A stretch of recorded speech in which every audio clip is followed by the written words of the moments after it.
I firmly believe, and I make a powerful argument for ways to get involved, but I think in the book, but I think that there are just so many avenues for us to really care about this stuff. I'll give you just one other kind of big data point. If you follow Google searches, and you follow the American public's Google searches on the Syrian war, it has, this is what the curve looks like. Day one, 7,000 people dead when I started, 400,000 people dead, maybe more now. This is the line of Google searches.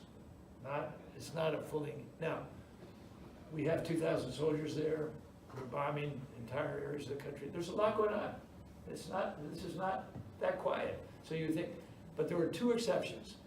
One was the Obama Red Line speech. So that tweaked the U.S. interest dramatically, 10 times greater than the average. And then there was one that went even higher. And you know what that one was? Do you have any ideas of what that one was? Picture that little boy. Yeah, it was the little boy on the beach in the little Syrian boy on the beach in the arms of and then in the arms of the Greek policeman. So we're capable of caring, obviously, and we do, and we all. I believe there's a much deeper level of commitment and engagement than we show, but we have to make this stuff accessible. It can't be, well, that's the fancy stuff that the geniuses in Washington are taking care of, because I'm here to disabuse you of that, even if I haven't confirmed it already. So I'll probably ask a couple more questions and then flip it over to the audience. Yeah, please. One of the things I actually wanted to dive in a little bit deeper on your last answer around is the best way of communicating this to the general public. What do you think are the most persuasive arguments? This is about moral justice, this is about securing the world abroad and at home, this is about creating a sort of stable economic environment internationally. What is the best way to sort of, I guess, justify this activity? Well, I think the first thing is that when you are the most advantaged country on earth, and we do have, I can just tell you, having been one of the U.S. ambassadors at the United Nations, that almost everybody in the room would wait to hear what the United States had to say. Whether it was the beginning of the intervention, at the middle, or the end, it didn't matter. People were interested in what the United States was offering and what we were thinking about and whether we were. And I can honestly say many of the times we were not updating our program. I mean, I could get talking points that might have been prepared for 2 or 3 administrations before, even though the politics are totally different. Why are we saying exactly the same thing 10 years later? And to me, that was sort of there was kind of a laziness about it. So when you're the most advantaged country like the United States, war is going to find its way to you, but the opportunities to build peace are also going to find their ways to you. Secondly, we have benefited, I believe, more than anybody in history by having a period of prolonged peace amongst our major competitors. So since World War II, this has been the greatest economic boom ever in terms of global advancement. And as the designers of the program and as the people who when we go to an international conference, we might have 15 people there to debate the fine points of it, whereas there are many countries that they're lucky to get one person to the meeting. So, I mean, there may be disadvantages to being Microsoft, and there are undoubtedly people who move faster and do other things that are more clever than you, and you wonder why you missed that opportunity. But it's not that bad being Microsoft. Okay, this would be an advantaged position, I would say, and you have opportunities to spend $1 billion here or $1 billion there and make things happen. So it has worked for us. It's going to reach us, whether it's terrorism or whether it's refugees or whether it's migrants or whether there are a lot of personal ways it's going to reach us. But it really has worked for us extremely well. That doesn't mean that it can't be improved and it can't be changed, and that's a big part of the book, obviously. But then there's also just the values side. I mean, what makes America compelling to people is our values, is our principles. It's what we do, what we aspire to be. And the fact that we even aspire to be that can differentiate us from many, many people on Earth. The fact that we actually accomplish it sometimes definitely separates us as well. So I believe we're a decent role model if we really perform the way we can. So those are three reasons, but I don't think it's not all about us. It's, in most of these places, people are making it, and the core principle of the book is help them do what they are fully capable of doing themselves. So don't flood the zone with Americans. Don't necessarily send in troops. Make sure that you're exploiting the local, the native ingenuity, the native energy, the native opportunities. And I believe we're really good at that. I mean, we're the only power, probably in the world, that actually, we're not a colonial power in the traditional sense, although we sometimes slide into it. We actually like to take the talent from anywhere in the world and bring them here. Now, that is an unusual perspective, but it's somewhat exploitive. And this is obviously, I assume, the internationalization of your enterprise here is a really good example. But these are all good practices that I believe can build and expand peace and can then make the United States a unifying force as opposed to a source of division and irritation. So I don't know if anyone out in the audience has any questions at this point. Just down here, start. When I'm looking at the title and I'm thinking about, we find to open the book, am I looking at it from your standpoint that you would say, I believe peace works, Yeah. as opposed to the intervention or whatever else that we need to use the book, then a series of ways that you've seen how peace does work? Yeah. So it is. It's not a pun, but it's supposed to mean multiple things. Yes. So the book describes peace works that we did that enhance peace. Okay. But I also believe that peace works in the way I just described, because when the world's at peace, in particular for the next 10 or 15 years, there are 2 billion people that are really not that accessible to us right now, the 7 billion people on Earth. And institutions like this and other interests that we have depend on growing markets. I mean, capitalism always has a need for new customers. You can't just live off your old customers. And so for capitalism to work, you've got to have more customers, and one way you get more customers is with peace. So just about every way you can think of peace. Somebody yesterday said you're using it in multiple ways, and that's exactly right. So, but it does describe a lot of stories in it of things that I thought American ingenuity and native ingenuity combined advanced peace. Now, I recognize that there are places we have to use our military, and we should be ready to it. I just don't want to be careless with that. And the people who are most cautious about the American military are, guess who? The American soldiers, because they're the ones who actually have to pay the price. So, I hope you'll see that I believe in the model that I set out for where should the United States do something. It starts with, do we really care about the place? And if I've got to spend the first 3 months explaining to people in Seattle how to spell the name of the country, and then we're not quite ready to send American soldiers. If we don't know anybody in the place, then I don't really want to see American soldiers. But you know, it's another one of the great advantages we have is that we have a very, very professional military, along with very professional diplomats and others, and I want to use them wisely. Yes, and if I don't answer your question, come back with follow-up, please. You had a role with the High Commissioner of Refugees. I did.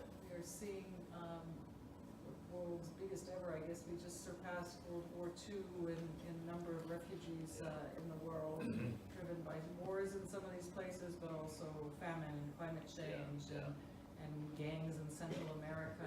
Right, violence. Just huge waves of people trying to cross borders. What does that do to sovereignty? What does that do to international relations? I'm not thinking of like the political debate about the immigration policy, I'm thinking about the kind of the human crisis Sure. in the world at large. Sure. You know, a couple things, just, the last time I came to the Microsoft campus, I think the only prior visit was when I was Deputy High Commissioner, Refugees, and we were working with Microsoft. There were a group of employees who wanted sort of extra, some more socially valued opportunities. And so Microsoft, we developed a partnership to develop some registration kits that could be much more efficient than what we were doing to register refugees, because really one of the first steps you have with refugees is to register them. If you don't know the individual refugees, you have nothing going on. And affirming that they were refugees and not economic migrants or whatever they might be. Now, the movement of people has obviously never been greater, not just in refugees and internally displaced, and generally the 60 to 70 million number that's used now includes internally displaced people as well, who fall in kind of a lingering gray zone in the international community. Almost nobody has real responsibility for the internally displaced, because we have the problem with sovereignty. So you have probably, let's say 10 million people inside of Syria who have left their homes, but have not left the country. And so they're still in theory under the leadership of that existing government, which has obviously created most of these displaced people and refugees. Do all of you, do you all have a pretty good sense of what the leading recipient countries are for refugees? I mean, where do you think would be the... Lebanon, Jordan, Turkey. Yeah, for that war. And where would be, what's probably been the biggest recipient country for the last 20 years, you think, on Earth? Germany? No. Africa? Huh? Africa, something? No? Germany? No, Canada? no, Germany would be Germany's done well, done better than most any Western civilization, but no, it would be Pakistan probably. Yeah, so just because, and it's a big country, but it's taking a lot of people from another big country. So, from Afghanistan, yeah. So. Was that willing? Was that a political decision to take, or they probably didn't have, how much of a say did they have in that debate? So that gets to your question of the borders and the porous borders. They really can't control it, in particular because the families that are the shelter, the informal systems as opposed to refugee camps. So that's another way we don't keep very good track, is because the old model used to be refugee camps, and the refugee camps is not really a very good model. It's not very livable. They tend to be more than temporary, and a series of other things. So, but the borders, the way that people are moving across borders these days and moving around the world is never been seen before. And obviously, modern communications and transportation and everything else helps to compound it. The issue of sovereignty becomes, for me, it's a little bit of a sort of the last resort of scoundrels, because many of these cases have been stimulated by the host countries, and then they say no, but nobody can help us deal with it. The world has gotten more flexible on the border question, in terms of, if you're creating these problems, then our intervention may step on your sovereignty. But it's a big issue, and it's very hard for the UN in particular, which has to respect its member states. So, but I do think it's something that will continue to be that will continue to evolve over the next few years. I don't know if that answers. It's a tough question, but there are a couple hundred economic migrants out there at any one time. And the other thing that happens is does the United States, for example, recognize when people are being slaughtered in Central America, as they were during a couple of the Central American wars, we didn't recognize many of those people as refugees because we didn't want them to come to our country. Well, then they ended up coming to our country, and now they're illegals. If we had actually acknowledged that was a war and by the way, these 7 villages were almost completely wiped out by the host government's army. These are refugees, and these are people who are being, whose rights were definitely being trampled. So if you don't follow the rules at the beginning of the game, sometimes the game gets a lot more complicated as it goes on, which is what's happening. I think we had the gentleman and the lady, and then there's one at the back as well. What could the U.S. do to help improve things in places like Guatemala, Honduras, El Salvador, where there's so much corruption? It seems like anything that could be done just gets wiped out. So I write a little bit about that in my book, because I got to work in Honduras. And what I was just, we wanted to work, my office wanted to work in Honduras, El Salvador, and Guatemala at the same time, and treat the 3 countries as North Central America, because we thought that there were related problems. But we had 2 ambassadors, and 1 embassy and 1 ambassador, that were reluctant, so that earlier conversation we had. But the ambassador in Honduras, Lisa Kubisky, was like, help, please help. So when we got down there, we saw a bunch of stuff, and I saw some things in El Salvador, so I'll just mention the 2.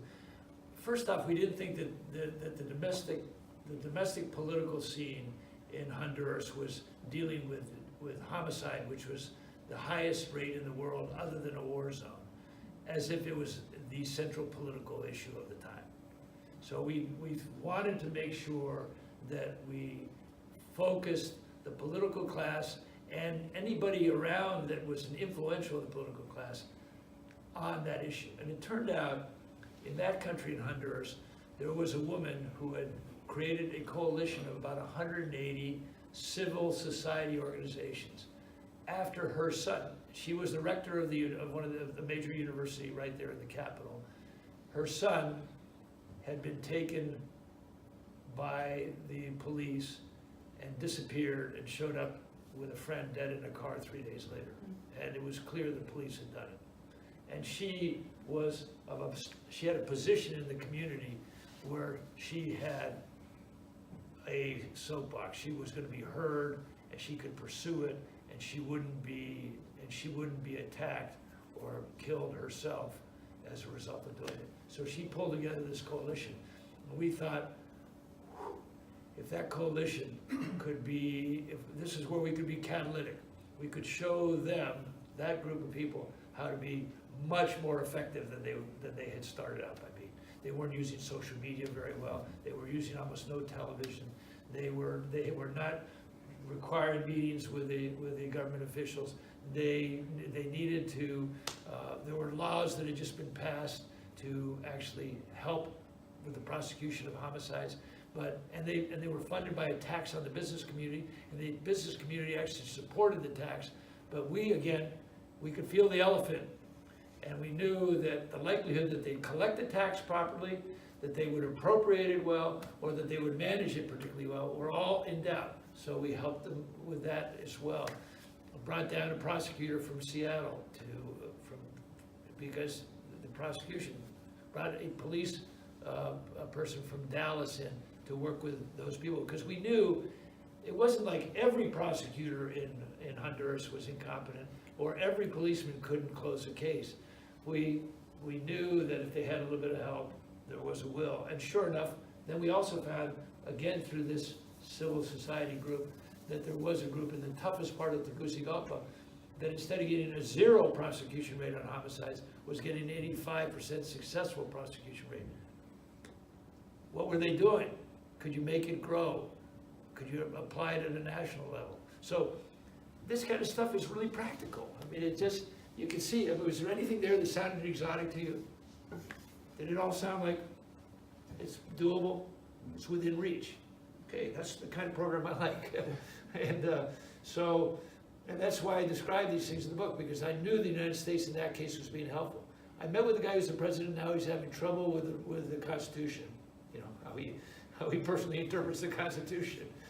And when we had that meeting with him, I thought, he was the Senate leader at that point, unicameral system in Honduras. And I thought, this guy reminds me of Lyndon Johnson. Now, I didn't know Lyndon Johnson, but I've listened to the radio tapes on C-SPAN and whatnot. and he was larger than life. And he was a creature of the Senate, which I thought this president was as well. And so I mean, he wasn't the president, he was a presidential candidate at that time. But I thought he would really benefit by learning a little bit about Lyndon Johnson, both what made him great and what made him not so great. And so I said to him, you know, have you ever heard any of these tapes? Have you ever, that's something that, another thing that I think we could do is sometimes, a lot of these guys need personal trainers. I mean, it's not easy being a president. And so, you know, do we have any personal trainers here? Yeah. Do they have to be the paid political consultants that are muddying our own system? Not necessarily. But although they're the ones who are most likely to get there because they can make money off of this thing. So anyway, I believe there are things we can do. The other one I wanted to mention to you, which is much more controversial and I did not succeed at. When I got to El Salvador, there was a truce between the two biggest gangs. And the truce had been brokered by a very charismatic Monsignor in the Catholic Church. And by the former Minister of Defense, who was known as a mano duro, a hard hand. He was a guy who wanted to enforce the rule of law. But when he got to be the Minister of the Interior, he realized he had a war going on in his country, and the only way wars often end is to negotiate between the parties. And the parties that were at war were two gangs who had their roots in the United States.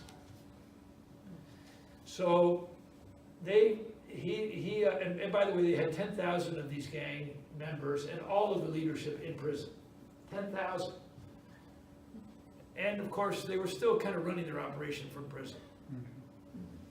It's not that new, even in less corrupt societies. So he actually came up with this truce, the priest did, and he started it by he tried to invite just the core of the leaders to a high-level dinner, and they both said, no way, I'm not going to any dinner without at least 10 of my colleagues, because otherwise they go back and they get killed. I mean, trust is not that big. And so he got them together in a room, and he got pollo campero or something like that, the favorite chicken of everybody in El Salvador.